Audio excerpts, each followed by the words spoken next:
Oke, cek 1, 2, 3. Mengudara kembali bersama podcast CDW. Pada kesempatan kali ini konsepnya akan sedikit berbeda ya teman-teman. Karena jika sebelumnya akan ada narasumber atau guest star, sekarang kita akan mengobrol. Pada konsep kali ini konsepnya sederhana, yaitu sharing.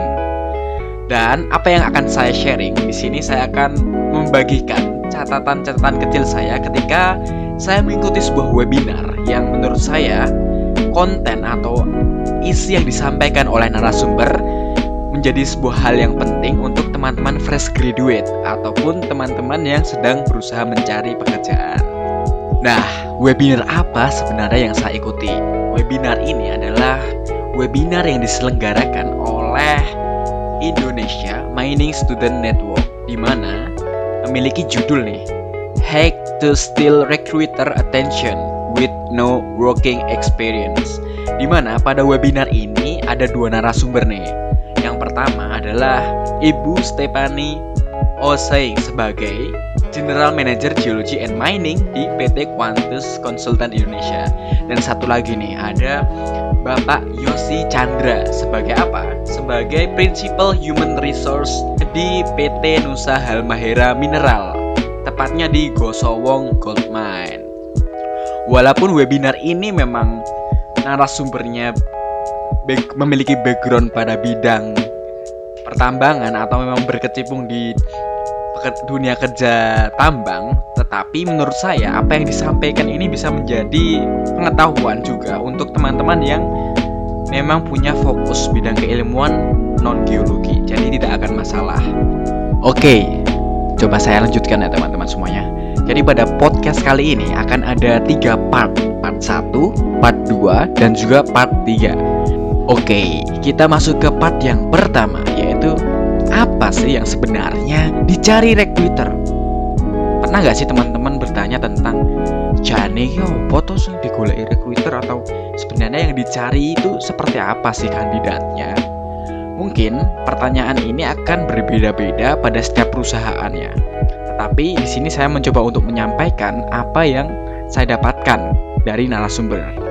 Yang pertama nih, ternyata recruiter ini ingin mencari kandidat yang pertama, memang kandidat yang sudah siap kerja setelah lulus dari perkuliahan. Kenapa? Sebuah bisnis pastinya membutuhkan tim yang terbaik yang memang bisa melakukan job description-nya dengan baik. Maka dari itu kenapa yang dicari memang yang sudah siap untuk kerja seperti itu. Kemudian yang kedua apa dong? Yang kedua adalah recruiter itu cenderung mencari kandidat yang mau belajar ataupun dibekali dengan hal yang baru. Dan ini catatan penting ya, yang pasti adalah memiliki sikap atau attitude dan kepribadian yang baik. Nah, ini menjadi hal yang ditekankan kemarin oleh narasumber. Karena kemarin ada pertanyaan seperti ini. Ketika setelah selesai dari sesi yang presentasi dari narasumber, ada yang bertanya di sesi Q&A. Nah, jadi orang yang bertanya ini menanyakan apakah lebih baik untuk S2 ataupun S3 terlebih dahulu sambil menunggu pekerjaan yang diinginkan membuka lowongan, atau memang ya tetap berada di jalur, misalkan dia dari S1 atau sarjana, tetap di sarjana tetapi sambil menunggu. Maksudnya sambil menunggu memang ada pekerjaan yang buka seperti itu. Nah, dari narasumber itu menyampaikan bahwa beberapa perusahaan akan lebih cenderung memilih yang teman-teman dari berlatar belakang S1. Karena apa? Karena disinilah teman-teman yang punya gelar sarjana S1 ini masih bisa dibentuk atau mau belajar. Tapi ini bukan berarti teman-teman dari misalkan dari S2 yang mendaftar di misalkan rekrutmen tertentu itu tidak terus menjat bahwa tidak mau untuk belajar kembali. Tetapi kan biasanya jika memang sudah S2 ataupun S3 berarti knowledge atau ilmu pengetahuan yang dimiliki sudah sangat expert seperti itu. Jadi ditakutkan memang nantinya susah begitu untuk dibentuk sesuai dengan budaya dari perusahaan tersebut. Tapi bukan berarti teman-teman tidak boleh untuk melanjutkan S2 ataupun S3 seperti itu. Itu yang kedua. Kemudian untuk kriterianya sih idealnya itu seperti apa sih sebenarnya? Nah, di sini ada beberapa kriteria nih. Yang pertama adalah kandidat harus punya capability atau kapabilitas. Yang dimaksud kapabilitas adalah bagaimana kemampuan si kandidat ini bisa bernalar. Kemudian bagaimana kecerdasannya. Mungkin di sini ada IQ, ada AQ, kemudian ada SQ juga ya. Teman-teman bisa mencari di berbagai web. Dan juga capability ini adalah bagaimana kandidat ini bisa memiliki kemampuan untuk berpikir secara sistematis. Begitu ya. Kemudian ada juga nih yang kedua, yaitu adalah capacity atau kapasitas. Nah, di sini yang dimaksud kapasitas adalah bagaimana cara kandidat untuk menghadapi sebuah masalah yang tiba-tiba mungkin muncul atau memang harus diselesaikan di sini. Atau istilah kerennya ini ya problem solving skills. Dan ini nanti akan berlanjut juga di bahasan yang kedua. Yang ketiga ini adalah creativity atau kreativitas. Oke, ini unsur atau parameter kreativitas ini memang ya dibutuhkan dimanapun dunia kerjanya, karena memang di sini kreativitas adalah cara pandang seorang kandidat ketika dia menemukan sebuah masalah dan bisa menemukan solusi yang lebih efektif dan efisien, di mana ini termasuk cara pandang yang baru maksudnya kreativitas di sini. Kemudian yang keempat adalah karakter. Yang dimaksud karakter di sini adalah bagaimana sebenarnya personality profile dari kandidat tersebut. Karena ya seperti yang kita ketahui bahwa setiap perusahaan mempunyai kriteria masing-masing dari tim-tim yang dibutuhkan. Misalkan memang perusahaan A membutuhkan orang dengan personality seperti ini. Perusahaan B butuh orang yang memang harus terjun ke lapangan misal, atau harus yang kritis misalkan. Kemudian setelah karakter, yang kelima adalah kredibilitas.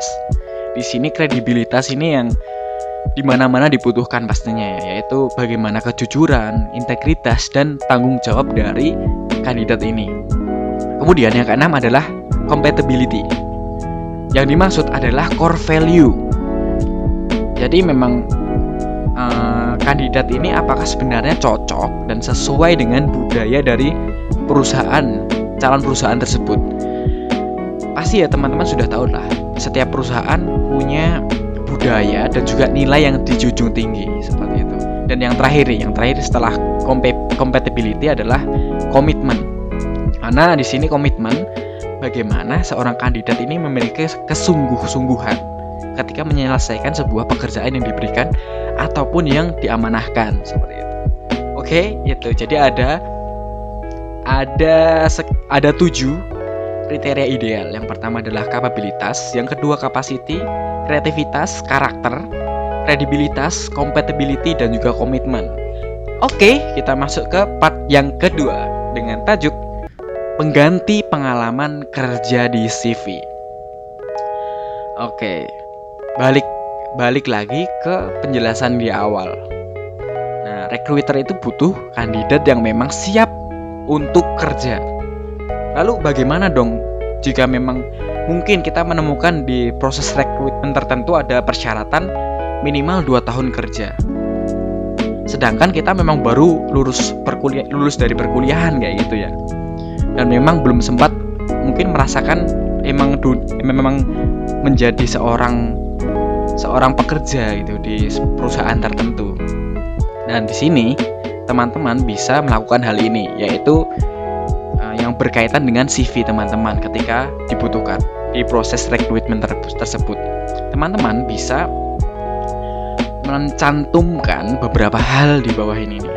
Yang pertama nih, untuk mengganti pengalaman kerja ya, teman-teman bisa mencantumkan poin, yaitu ketika memang teman-teman pernah melakukan pengalaman kerja apapun selama masa perkuliahan, bisa dicantumkan di CV. Lalu pengalaman kerja yang seperti apa? Semua pengalaman kerja yang pasti bisa meningkatkan baik hard skill maupun soft skillnya. Dan pasti hard skill dan soft skill ini adalah istilah yang sering teman-teman dengar, dan saya yakin pasti teman-teman sudah paham mengenai istilah ini. Tapi saya mencoba untuk memberikan note yang saya buat, yaitu hard skill dan soft skill. Hard skill di sini, hard skill adalah pengetahuan dasar yang dimiliki, istilahnya adalah basic. Kalau mungkin di dunia geologi ya basic geologi, ada geologi dasar, geologi struktur, kemudian ada tentang geomorfologi, seperti itu. Itu untuk bidang geologi misalnya. Nah, yang dimaksud di sini kenapa sih hard skill? Karena memang recruiter itu ingin tahu sebenarnya kandidat ini itu memang benar-benar paham atau memang hanya sekedar tahu. Karena paham dan tahu itu akan bisa diketahui seperti itu. Nah, oke.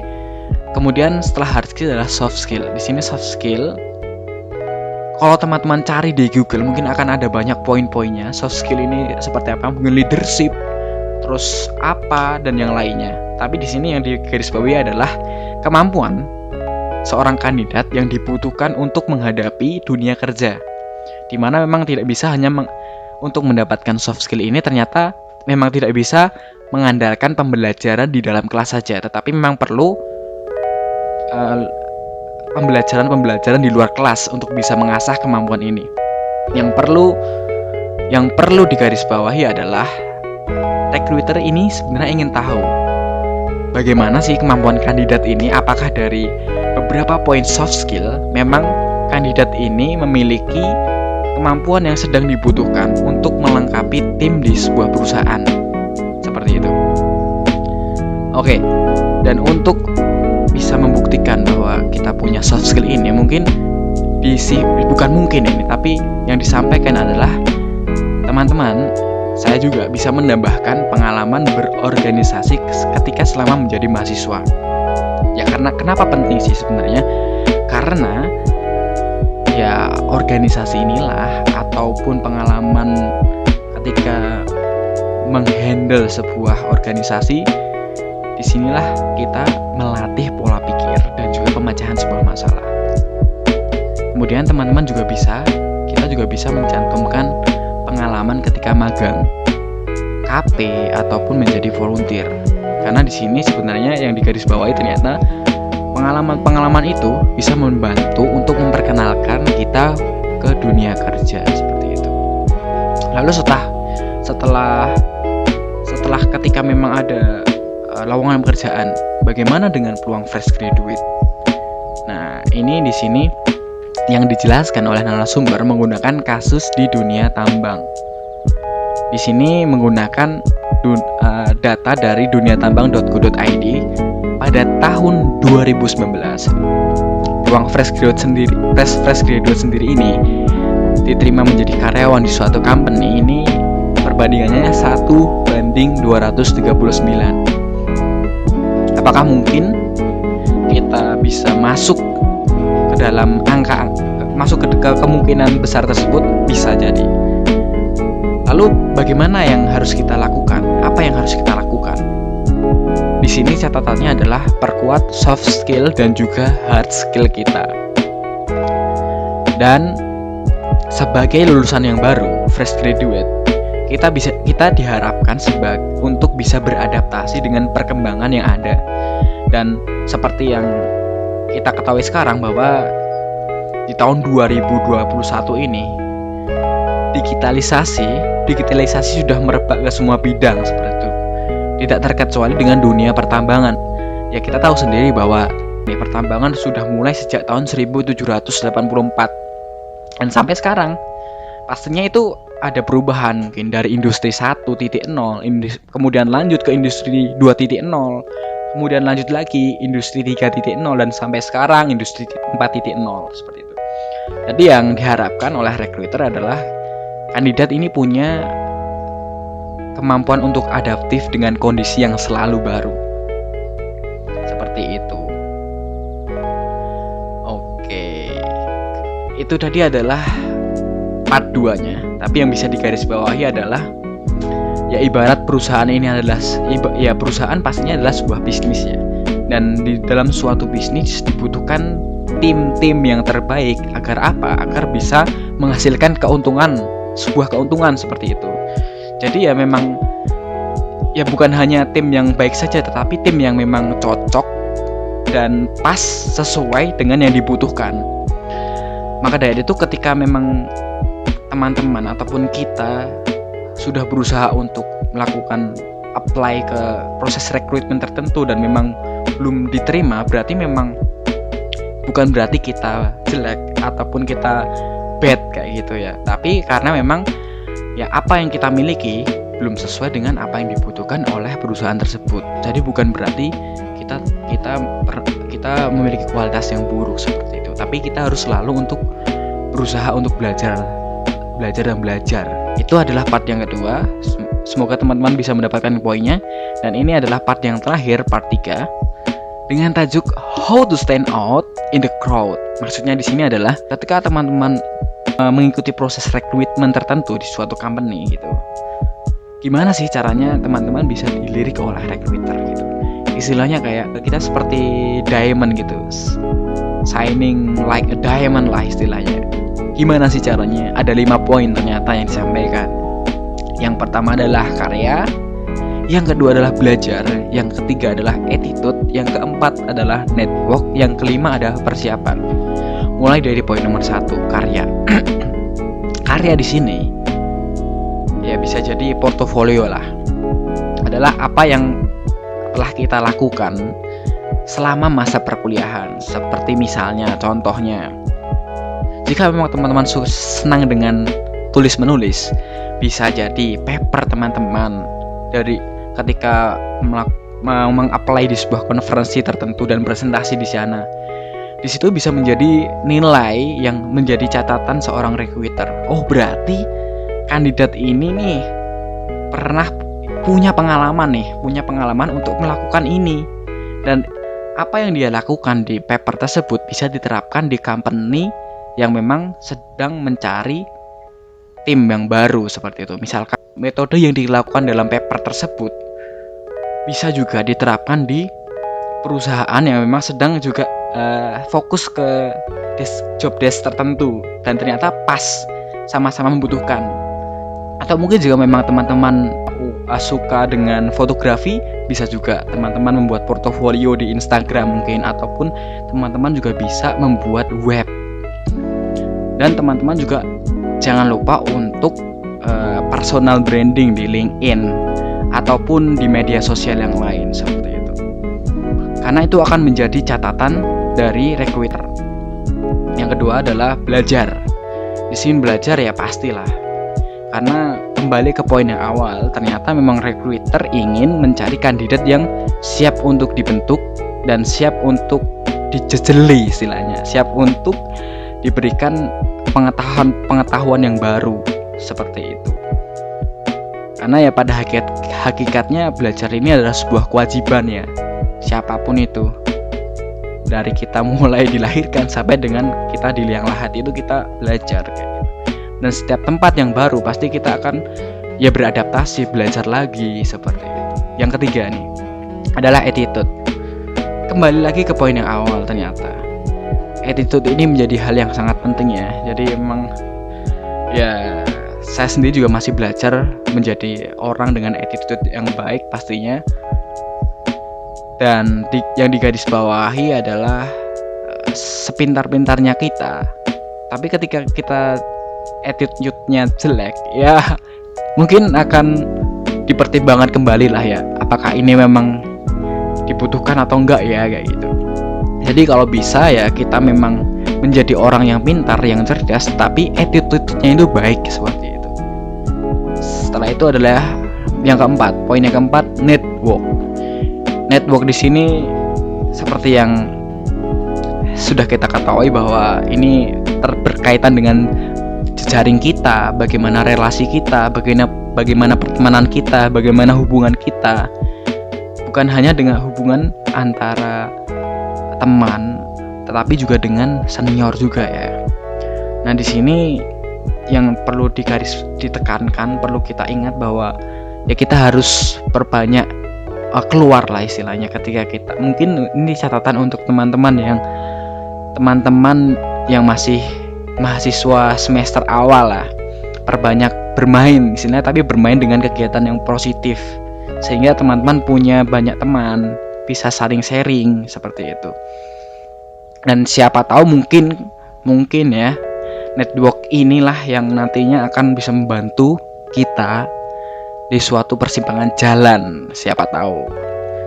Setelah poin 1, 2, 3, dan 4, yang pasti ini yang terakhir adalah yang paling mutakhir ya, yaitu adalah persiapan. Dan ketika memang persiapannya ya tidak dilakukan dengan baik, ya pastinya akan memberikan hasil yang setara juga dengan apa yang telah dipersiapkan. Sehingga persiapan ini ya menjadi hal yang sangat penting juga.